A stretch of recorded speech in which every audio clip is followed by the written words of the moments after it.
having to do what California is doing. Californians, a week ago or so, just recently, took a bill to the Attorney General that they want it to be on the 2026 November ballot for people to vote for, to give 5% tax on anyone that's worth $1 billion or more in the state of California, effective January 1st, 2026. So if you live in California as of 1/1/2026, and you're one of the 199 billionaires that lives in California, they want to tax you 5% of your net worth, not your cash, net worth. This is unrealized gains. This is, you own a company worth $400 million. They want to tax you 5% of that, whatever equity you own.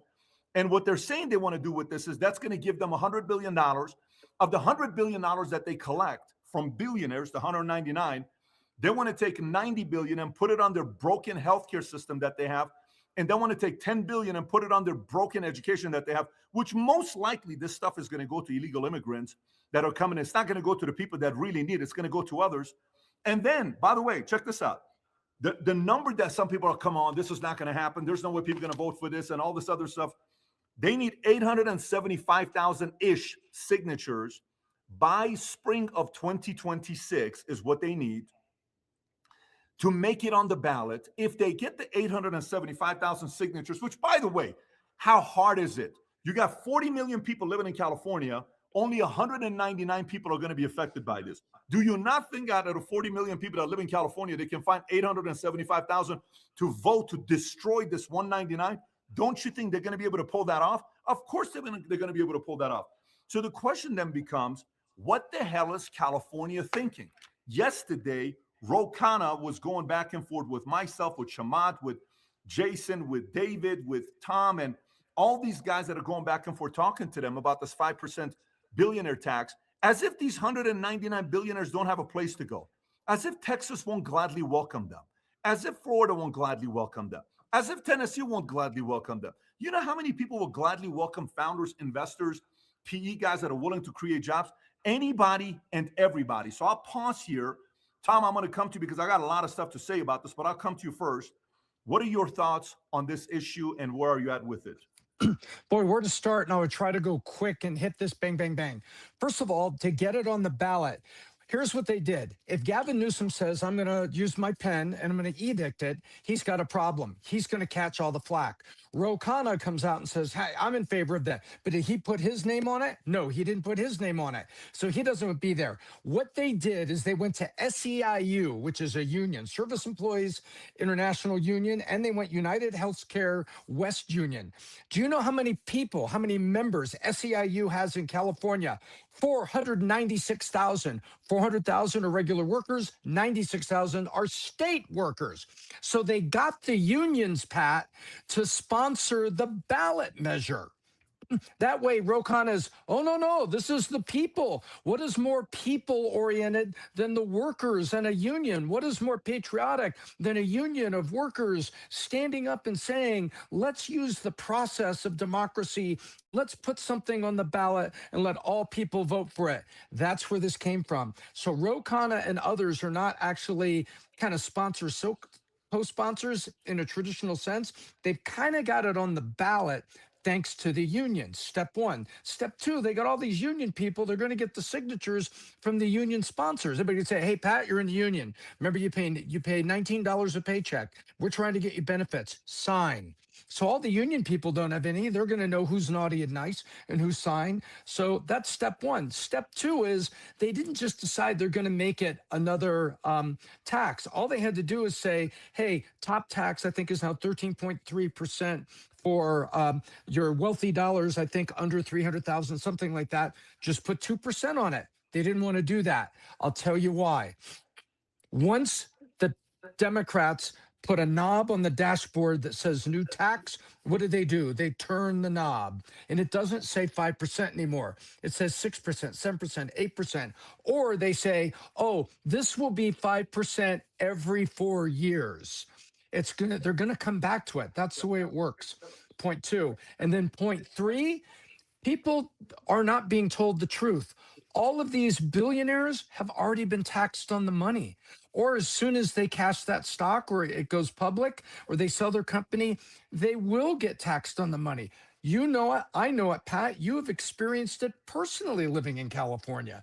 It's a big tax. It is a lot of tax to pay for the weather, which is provided by God. And I don't think God gets much of the money that they tax. So you have to take and look at it both sides and say, wait a minute, this is not a tax. This is asset seizure. That is my opinion. This is asset seizure, which is contemplated, which is going to be recurring, and it's designed to erode the billionaires. And California just wants to be the first, but the other blue states will follow. Yeah, and by the way, while we're going through this, Ro Khanna, who's been the biggest one vocal about this on X, if you look at what he says at the top of his Twitter account, he posts and he pinned it. His district that he is in, okay, his district that he's in, within a 50-mile radius is $18 trillion of the stock market is within a 50-mile radius of his district. Jeez. $18 trillion. If you go a little bit lower up, $18 trillion within 50-mile radius. And he says we have 5 companies with a market cap of over $1 trillion. If Wow. I can stand up for billionaire tax, this is not a hard position for 434 other members of 100 Senate. So what he's trying to say is, imagine you're local, you're representing these guys, and a third of them are in your county, and you're going to want 5% from all of them. Then when he's going back and forth, they're like, well, what if we do 1%, every year over 5 years? And then it's like, well, what if we just do 2%? And then, David comes back and he says, what if we put the 2% under 13.3%? He says, the reality of it is, don't lie to people. You're not trying to get $100 billion to help with California. You're trying to destroy the billionaires' influence and power in California to make them weaker. That's what you're trying to do. Because, Rob, can you play that clip that just came out, guys? This is a week ago of what's going on with California. So you tell me, after watching this clip, Rob, that I just texted you, you tell me if California has the authority and the moral authority to ask for more taxes after this was just exposed under Newsom's watch. Go ahead, Rob.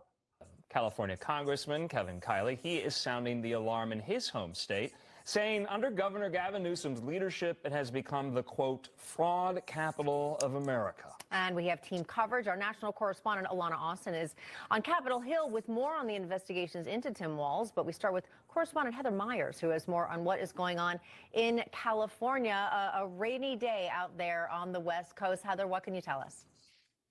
Well, good afternoon to you, Katrina and Andrew. This latest report was issued by the state auditor, and that's a nonpartisan position. That state auditor now puts 8 state agencies on a high-risk list of agencies to watch out for things like fraud and mismanagement, as well as waste. Here's a look at that 92-page report. Newly added to the high-risk list is California's food stamp program. If the state doesn't get the improper payments under control, it could cost an extra $2.5 billion. Also on there is the Department of Finance, which was tasked with giving out COVID relief funds. Critics say $32 billion of that was taken by fraudsters. Then there are infrastructure issues like California's deteriorating dams, and also the high-speed train that's already cost taxpayers $18 billion without a single section of track complete. Other reports cite $24 billion spent on the homeless issue that critics claim the state lost track. I believe we talked about this on Friday, but the reason why I'm showing you this is the following. Here's what I'm showing you. So imagine your kids. So for those of you that have kids, your kid comes to you and says, Dad, I need to borrow $20,000. You said, what? I need to borrow $20,000. For what? I want to start a business with Joey and Nikki. Really? Yeah. Okay. Well, $20,000. What plans do you guys have? Boom, boom, boom. They show it to you. You give them $20,000. They come back and they turn it into a Shopify business and they make $380,000. So it's like that $20,000 turned into $380,000. So your $20,000 is now worth $80,000. No way. Yes. Perfect. So your son now says, Dad, we need $200,000 because we feel with the $200,000 we can hire this and we can invest into this and we can take that $200,000 and make that 280,000 business into $1 million. Now you're going to sit there and say, okay, the 20 turned into 80. Let me give the 200,000. If you do, you give the 200,000, all of a sudden they take the Shopify business from 280 to 1.8 million. Do you think the third time around when they come back to you, what are you going to say? How much do you need? Because you're making all this money, right? Okay, stay with me. Flip it. Your son comes to you, Dad, I need $200,000. We're going to, me and, Nikki and our friends, we're going to start this business. 3 weeks later, that $20,000 is gone. They come back, Dad, I need $30,000. Why? That idea didn't work because it was, but we need another $20,000. If you keep giving your son $20,000 and he keeps failing, you're the idiot if you keep doing that. This is the same exact thing as Newsom coming to the people of California asking for more and more taxes, and they keep giving it to them, and they say, yes, let's do it. While how many of those Palisades homes have been fixed so far? How many of them? How many of them got the permits and they're already done, up and running? What happened with the $24 billion homeless bill that he was going to? What happened with that train that you promised? What? Nothing? So does he have moral authority to ask more? If he doesn't, he doesn't. By the way, in many, many years ago, Abraham Lincoln, when war happened, he came and asked the American people before we had income taxes. He said, folks, we need you to help us pay for this war. The American people are like, this is crazy. Lincoln came. The American people, they had a certain category of how much taxes they were paying. They paid Lincoln and the U.S. government taxes. He says, once we pay off the debt we had for the war, tax will go away. You know what happened 7 years later? What do you think happened to the taxes? Some of you guys are probably saying it stayed forever. No, it went away. Really? That's why they called Abraham Lincoln Honest Abe. That's how it's supposed to be. Now, everything is permanent taxes. So, of course, the job creators of California are sitting there saying, this guy's full of it. He's a clown, what they're talking about. They want more money in the state of California. Adam, your thoughts on this? So we need to stop villainizing billionaires in America. Guys, where do we think jobs come from? We all have jobs. Everyone watching this is a job. Do you think jobs are just falling from the sky? Oh, there's a job tree. 85 to 90% of jobs in America are created by the private sector. The small business owners, the people that are starting companies, the entrepreneurs, the hustlers out there. Those are the people that start companies. And they deserve to reap what they sow. If their company does well, they should reap those rewards. 10 to 15% of jobs in America are created by the government. Do you want the government being in charge of all the money? State government? Did we not just learn from in Minnesota? California? I think every single state out there should have a Doge team. Let's start with Minnesota and California. Boom, boom, those two. So we need to stop villainizing these billionaires. By the way, you know the jerky boys thing we always talk about, Vinny? Pablo, come to Florida. Pablo, come to Florida. Hey, billionaires, come to Florida. We love you. We appreciate you. We had a mayor for the last 10 years, Mayor Francis Suarez, good friend of ours. He sent out a forward tweet, I believe, during COVID. It was, how can I help? And all of a sudden, Silicon Valley and people from New York and California and Chicago said, you know what? Here's how you can help. Let me go to Florida where there's no state tax, where there's no income tax. Maybe we'll do that. And they did. There you go. Shout out to Francis Suarez right there. And then, so the billionaire, guys, let's just do a little math here. We don't appreciate billionaires. AOC wants to tax the rich. So we all love our jobs. We want to have jobs. We want to have income. We all love innovation. We all love tech. We're all on social media. We're all on our phones. We're all watching this on a phone or a TV that a company created. All our retirement accounts are at all-time highs. But you hate the people that made that all possible. It's so backwards and it's such BS. And we wonder why the young generation veers more towards socialism and communism than capitalism, because we don't appreciate the job creators and the innovators. Pat, can I just one question from a guy that's not deep into this world? It's no secret. How many more bad decisions does this party, does the left, do the Democrats have to continue to keep doing, and the people keep letting these people stay in power? It boggles my mind because I'm sitting back watching it. I left California, as you guys all know, for a myriad of reasons. How much more from the violence, from the wasting 24 $1 billion on a homeless situation that multiplied homelessness. Zero accountability. That rail thing that he wanted. Spent billions, zero accountability. Now you have ideas like this where you're literally going to have the richest people who are creating the most jobs leave your state. At what point are they going to have a mental revolution, Pat? All these Democrat-loving, liberal, brainwashed people, and trust me, I have them in my family, that are going to say, guys, enough is enough. Enough. I know it sucks. To hell with this blind loyalty to a party. It's the decisions, it's the policies. Pat, am I losing my mind? Am I off my rocker? Not. You're not. Here's there are so many quotes about don't waste your time arguing with an idiot because within 30 minutes you're the second idiot, right? All the stuff that you kind of hear about. But the reality of it is the Democratic Party is a religion. It's not a political party. It's a religion. And when it's a religion, you have fanaticals that no matter what happens, they have to support it. Do you think all these people that were pro-transgender all of a sudden overnight were like that 10 years prior to that? No. What happened to them? It's because their cult leader, their religion leader said that's the case. They followed suit. They're like, yeah, that's where I'm going to go with it. So it's but you're dealing, again, remember, just think like what percentage of our audience is the 12% of America that are independent, critical thinkers that are like, yeah, I don't know if I agree with you. Yeah, like the other day at the Aspen, we're walking around, 7 people are standing. Oh my God, what's up, PBD Podcast? You know what? I agree with 99% of what you say, Pat. I agree with 99% of what you say. We walk away. Dylan says to you, what is the 1% you don't agree with, right? Yeah. But there's these critical thinkers, the independent thinkers that are going to be running America in the future. That's the reality of it. So we need to make sure they are getting their answers given to them in the most logical, reasonable way where they walk away and have dinner with their wife and kids and their husbands and their family. Send us, what, today on the podcast, I saw this. What do you think about it? Well, let me tell you what they said about this. Why should California have the right? That's what you want to do. Our goal with PBD Podcast is to create thousands of conversations. That's all it is. By reasonable people who are critical thinkers, who can get other people to think, and then eventually that expands. So I think we have to focus on the people that are willing to reason versus the people that are sitting there saying, no, I'm part of a religion, a part of a cult. You can never change my mind. Let me get to the next Pat, story. can I ask you a question, Pat? Because this is personal for you, like the Minnesota thing was me. I remember the love letter you wrote to California when you left California. And then I remember in 2020, you were deciding, where should we take Valuetainment?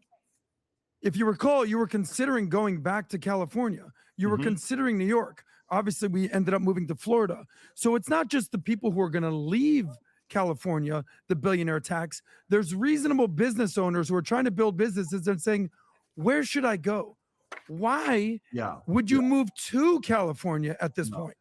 If a person is aspirational with big dreams and big plans, and by the way, some guy yesterday on the tweet responded to one of my tweets and he says, there's more to California than this, all the talent pool, all the this.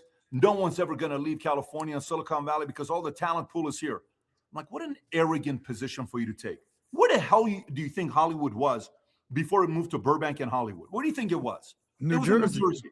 And why do you think they left New Jersey? Because Thomas Edison had so much control over all the movies that they were making. It got so overregulated that the creators are like, screw you. I'm moving to California. And at that time, California created some tax benefits for movie makers and studios. So they moved there. These clowns to think somebody else is not going to create better incentives in a different marketplace. All this arrogance of people will never leave California. The weather is not that much worth it, guys. A billionaire can get on a PJ, go to Napa Valley, drink as much wine as he wants, get back on the jet, go back home, and he can live in South Dakota if he wants to. It's not that big of a deal. So, once you create wealth, you don't, this is not the days of trying to scare the crap out of these guys. I think there's going to be some massive disruption, but we'll see what happens next. Come to Miami, all you billionaires. The weather's just fine.